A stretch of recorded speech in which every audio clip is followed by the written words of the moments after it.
All right, here we are, writing and designing for bots. So, my friends, writing for bots is an entirely different experience than writing anything else that you write. Why? Because you're writing one half of a conversation, and it's a little bit different. So what I'm going to do is I'm going to take you through some pointers and some examples that you can use for your bots. Ready? Let's do this. So it's time to put yourself in your user's shoes. Okay, first thing I want you to do, get on your phone, go to Facebook Messenger, and just take a brief look at the last 5 conversations that you've had with people. Look at the rate. Look at how short the messages are or how long the messages are. This will kind of give you a look into, what does a conversation look like. You can pick one, use it as a model, or you can use some of mine as a model, but get to start looking at that. You do not want to say, okay, this is going to replace my email list. I'm going to go ahead and dump an email into this messenger stuff. That isn't going to work. You're going to get TLDR, too long didn't read. You're going to get people unsubscribing. You want to keep the messages short. You want to have responses in there for the user to make. You want their participation. It's a conversation. It ain't a lecture. And so yeah, there's some specific tips to follow when you're writing. Also, I do have a template if this is your first bot and you just want to know where to start. I do have a template for the welcome message and for one of the daily messages. So avail yourself of those. But before that happens, let me ask you a second question. So what's your intended audience? Where are they from? Who are they? What's their education level? You don't want to give simple language with lots of, GIFs, those little movies, those little 3-second movies. You don't want to give that to PhDs. And at the same time, you don't want to say a lot of scientific words that nobody else understands to a group of people who just, I don't know, graduated from high school. I don't know. You want to write you want the tone and the language to fit the people that you are talking to. Better yet, speak in their language because everybody understands their own. And what I mean by that is using the same types of idioms, kind of being as relaxed as they are or as non-relaxed as they are. These are things to consider, and you probably have already considered them if you've written any website copy, if you've written an email, all of those things. But do get in that frame of mind. You always want to write to kind of the you want to be clear over clever. That's a mistake I've made many times. I've thought up the most perfect opportunity for people to laugh it's perfect. I crafted, I sent it out there. Crickets. I get crickets back. It wasn't clear enough. So there are some of you out there whom writing is your thing. That is wonderful. There are some of you out there for whom writing is not your thing, not an area in which you're incredibly comfortable. And I have a little tool for you, actually, that I think will be very helpful. One of the things to remember right before I show you that, if your audience is pretty large and it's very diverse in level, reading level, that kind of a thing, you won't go wrong writing for clarity.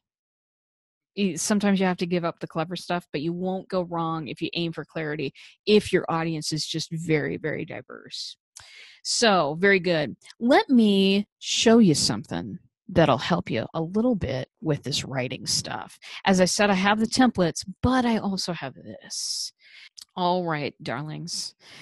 HemingwayApp.com. Boop, right here, HemingwayApp.com. So you go to this fabulous place on the internet, and you can see from this interface that what it's designed to do, I'm going to move me here so that I'm not missing anything. What it's designed to do is highlight stuff that might be hard to read, highlight opportunities for different words sometimes maybe, and tell you a whole bunch of information about a piece of writing. You can see that that's done here. This particular piece of writing, which is the example copy, it's a readability of about grade 6, which is good. It will tell you on here, right here, if the readability of your stuff is something that you go ahead and send out there. If you are writing for PhDs, that's wonderful. Maybe you'll go for a bit higher than grade 6. But this is kind of where you find out the information about how readable your stuff is.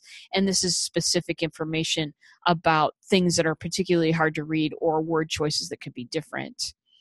Pretty nice. Now, here's how it works. Go ahead, highlight all of this, and go ahead and just paste in some, whoa, of course that would happen. Hold, please. I'm going to go ahead and paste in the script for what I just said. And it will show us, okay, very good. So my readability on my little script here is a grade 5. I wasn't writing for a bot here. I was writing, words that I use to talk to you all. So it's a little bit different, but it's as easy as copying your text for your bot, pasting it in here, and having them tell you what's hard to read. Let this be your guide. If you are a person who is not comfortable with writing, let this be your guide. You can't go wrong with this. And super simple, easy to use, and free. You can't beat that with a stick. So fantastic. That is Hemingway app. Now I want to move on to some other tips. For that, we're going to move to the main interface of ManyChat, our best friend. Okay, here we are. So those of you who've been through Accountabilibot, you might recognize this. Here is my day 5 morning message, as it's called out there. Very good. One of the things that I want to talk about is the use of emojis. Now, if you know me, you know that I've been on an emoji rant for some time and against the use of emojis, but my click-through rates on buttons that have emojis on them beat the pants off the click-through rates of other buttons. That is what I have to say about that. That is, it helps people click on stuff. People like emojis. It's entertaining. People down them in groups. They don't want to say they like emojis. It's just a little too ridiculous. But it adds a lightheartedness that people like. So if it just doesn't fit your brand, ignore what I just said. You can ignore everything I say. You don't need to follow anything. If it doesn't fit your brand, don't use it. If you're wondering whether it might fit, do this test. Put emojis on about half of your buttons and then compare click-through rates. See what I'm saying? Just experiment with it. You can edit these things at any time after you've created your bot. It is so easy to edit it. So that is what I know about that. Buttons are actually the very best place to use them, although you can use them right here in the text as well. And they are super simple to add. Let me show you how to do so. We're going to go ahead and edit this message. And let's go to the button here. We can add emojis by always floating over that smiley face and just picking another one. I really do think my son's smiley face with the shades is very good for that particular button. So there we go. Gonna say done there and publish. That's how easy it is to throw some emojis in there. Do the experiment. See if that is something that improves things. Maybe it doesn't make a difference at all. your choice. But for me, it's improved my click-through rates, and it adds a lightheartedness. My bot is very lighthearted. Okay, enough about emojis. You're going to want to limit the length and the number of your messages. We talked about this a little bit in best practices. Don't make any text message. And again, a text message is, one of these. Let's go ahead and let's see here. I need to move myself again. Okay, this has been published. Very good. So let's go back just to the day 5 morning message here. So I've got a message here. It's very short and sweet when you're, reminding people you're alive again. That is good stuff.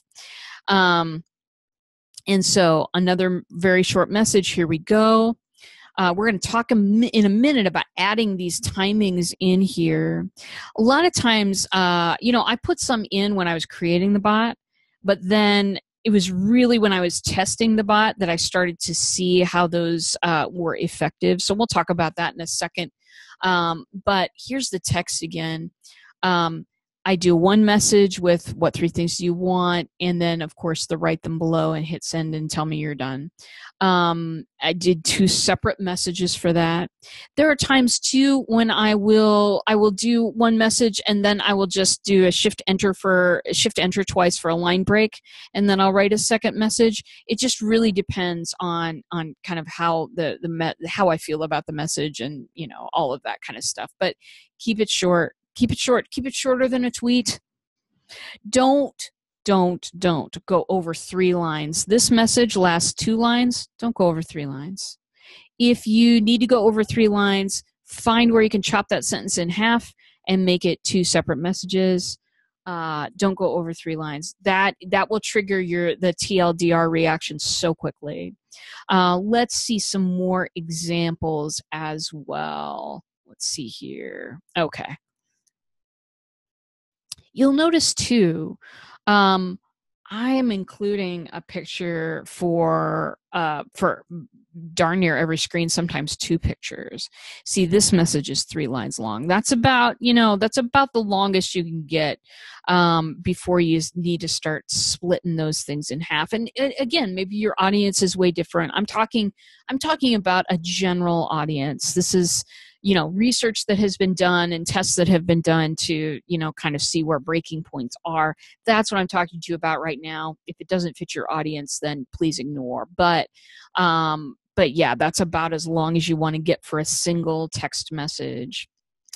One of the things that you want to look out for as well, not only should these messages be kind of short, 3-line limit, you also want to break up great big blocks of the text messages. Say you had 5 or 6 messages that were completely within the short limit. The problem is it's still going to come across as a wall of text. And as much as, we kind of write to be very personable and give our bots a personality and make sure it reflects us and all that kind of stuff, people know that they're not talking to a friend of theirs. And so keeping them looking at something and engaged in visuals is very important. So one of the rules of thumb, one of the best practices is do not put out 5 messages in a row without an image, without a GIF, one of those little 3-second movies that you see all the time, or without a button to push that indicates a response from the user, that some input from the user, because then it starts to feel like a lecture. That's where that breaking point is. It's about the 4 or 5 message mark. If you've given them all texts up to then, fantastic. Time to stop and break that up with a picture. If you are ever writing your bot and you see that you've got like 10 messages in a row, fantastic. Go ahead and add a button to a message. It's very easy to do so. We'll edit the message here. It always takes you back to the beginning, annoyingly enough, but I can get back to where I need to be very quickly. Okay, here's where we were. If I wanted to add a button to this, I would just hit it right here. And then that would, when I do the create new message, that takes me to another page. You want that user input for every 45 messages at the most. User input, images, GIFs. Use them liberally.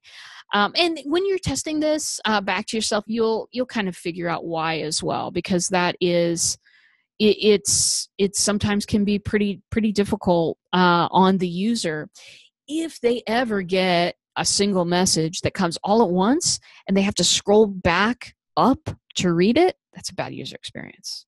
Bad. Don't do that. So anyway, do limit the length and the number of your messages. Use variety. Please do this for me. Very good. Okay. Now I want to talk a little bit about, let's go back a little bit. Keep as draft. That's fine. I want to talk a little bit about timings in between messages. I started to talk about it a moment ago, but this is where you're adding a block like this.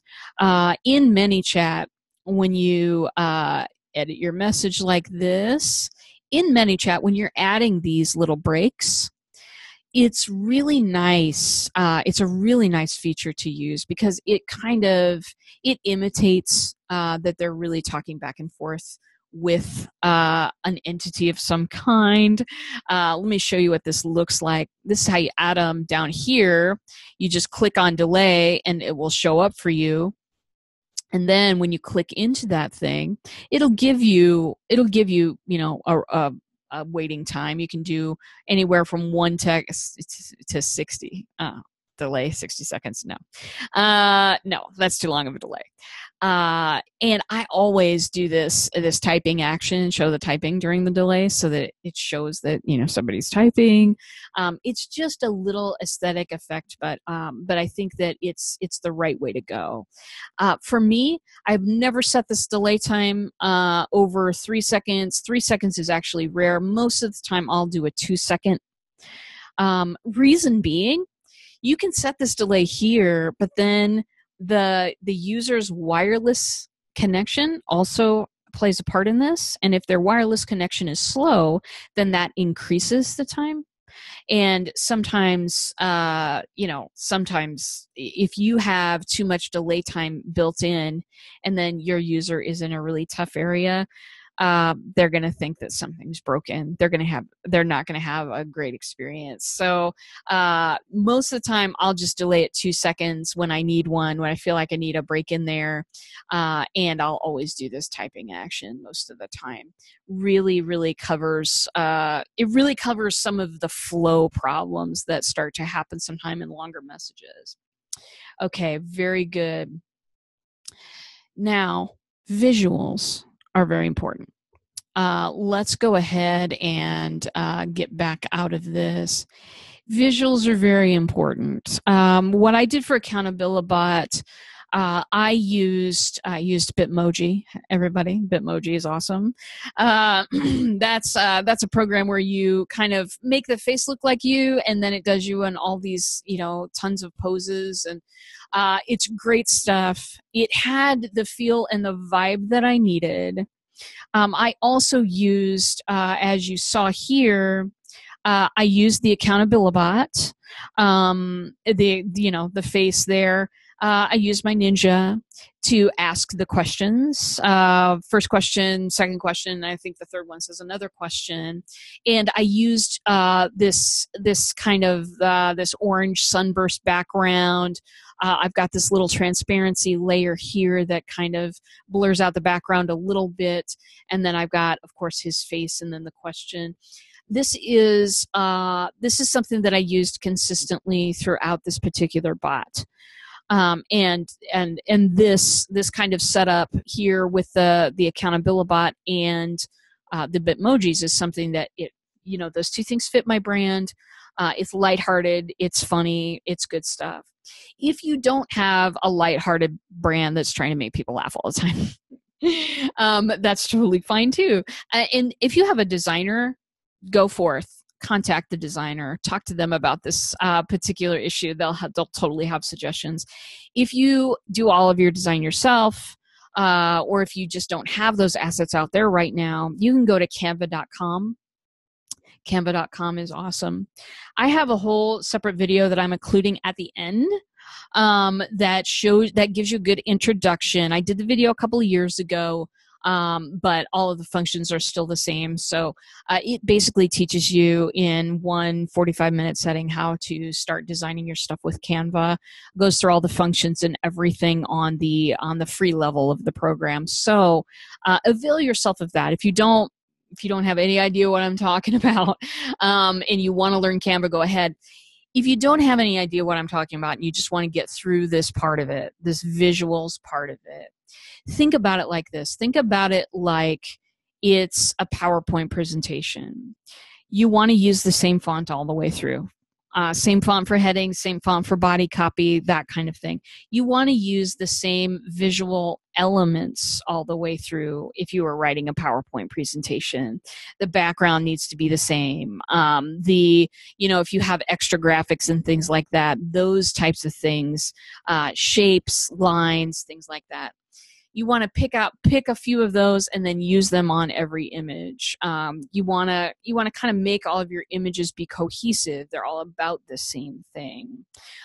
So those are some things. Those are some things to remember. You don't have to go out and pay for a brand package right now. That's not what I'm talking about. I mean, you can if you want. I love you. But if that ain't in the schedule right now, there's no need to put a schedule in it right now. You need about as much brand elements, reusable, consistent brand elements as you would in a PowerPoint presentation. Most people know how to do those. So definitely go forth with that. Now, great places to get free photos, everybody. Free, royalty free. And nobody can come back at you and say, you're using my image without permission. Google won't smack your hand if you use these. I will put these links out as well, but Pexels is a great place. You can get both photo and video there, and it's not all that horrible stock photo, a guy in a tie looking at a watch hurriedly. It's not all of that stuff. It's real photographers submitting real stuff, and it's less staged than other stuff. Pexels is great for photos and for video, and it's all for free, so it's awesome. Pixabay, another great one. Another group of photographers submitting their work. Great stuff there. It's strictly for photos, though. No video on that one. And Death to the Stock Photo, I'll also mention. The first two were free. Death to the Stock Photo is a membership site. And they have great photos, by the way. But you do need to be a paid member. They do have a thing where you can sign up and they'll send you like a bunch of photos every month. I totally get that every month, and I totally use those photos. And I'm not a member. So they do have free and paid subscription, but their photos are by far the best because, just their name says it all, Death to the Stock Photo. So I'll put those links out there for you if you want to start searching for visuals. Very good. If you have created a character for your bot, I created a character for mine. I created the Accountability bot. If you've created a character, want to beef that up with creating a visual appearance for it as well. And I'll tell you why. In the Messenger interface, it will show the icon of your page. If your page icon, is the Accountability bot here, then it's more brand recognition. It makes more sense that it's a bot and not a person. So if you've created a personality for your bot, create a visual as well. Just go for it. So that's what I have to say about that. Writing and designing, it's a little bit different. One rule that I usually try to abide by as well is the Trident rule. It's the Trident rule of image, message, call to action. Image, message, call to action. Now, sometimes, that's a great starting point. You don't have to follow it strictly. But it's a great place to just kind of start thinking about how to develop these things. Eventually, I got to a place where I started kind of experimenting around with, well, I think I want more than one message here. I want two or three possibly, but breaking that up, it's a matter of building, testing, which we've covered in other elements. But the Trident rule, when you're first starting writing and designing for these, it's a great place to start. So we have now talked to death, writing and designing for bots. If you have any questions, please do ping me. I'll throw all the links that I mentioned out there for you on the main course page. And soon we'll be on to advanced ninja mode. So very good. And I'm going to wrap this up, and I'll see you in a bot.